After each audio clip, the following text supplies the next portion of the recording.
In the wake of the Annunciation Catholic School mass shooting that happened this week, where 2 children lost their lives and many others were wounded, we've learned that the culprit was a trans person, a trans American.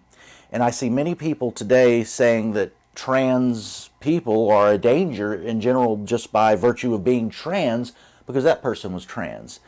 You don't know that. You don't have the data.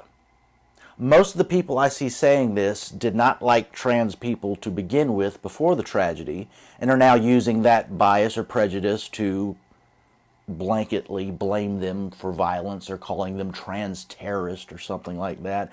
I don't like that at all. After January 6th happened, Democrats ever since have been hell-bent on calling it an insurrection. Well, why do they need to call it an insurrection instead of a bunch of yahoos running around the Capitol being stupid? Because that carries with it something heavier, something that you can punish them more, maybe even anti-constitutional, extra-constitutional penalties, which is certainly put upon many of the J6 defendants who had unusually long prison sentences. Well, I know some people who could have easily ended up on Capitol Hill that day when all that craziness was going on. It was a very embarrassing and terrible day. But it wasn't an insurrection. There was no chance that the American government was going to be overturned. But it's very important to Democrats to frame it that way because they need that. That's the other. That's MAGA. And they are dangerous, and they are violent, and they are insurrectionists.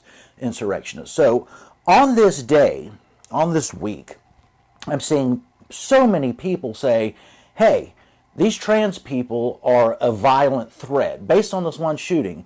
The fault of this shooting is one mentally deranged person who happened to be trans. That's what happened. You don't have the hard data to deduce anything beyond that. Demonizing a whole group because of the actions of one person or a number of people. MAGA is not all insurrectionists, as Democrats were eager to portray. Let's go back even a little further. During sort of the Tea Party era of the conservative movement, the Department of Homeland Security and other government officials labeled conservative activists at the grassroots potential terrorists. Do you remember that? The DHS memo that went around and NSA and what they were saying about conservative activists at the base, that they were a threat to the public. That's what's happening right now with trans people. Now look, trans ideology is something separate. I got a lot of problems with that. That's a different issue for a different day.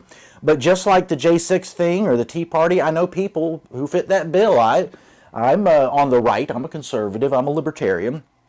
I'm also friends with trans people, and I'm not scared of them. And when I say friends, I'm talking about people I've sat down or talked to far more than once and kind of know them as individuals, and people can have opinions about who they are or what they are, their decisions, that's fine, but ultimately they're individuals and it's their decisions. And I can tell you the people I know in real life who are trans, I'm not scared of. They're not terrorists. I'm not worried about them becoming terrorists. But I see a lot of people today saying, oh, trans people, they're mentally deranged, you must be terrorists. They might be mentally deranged, they might not.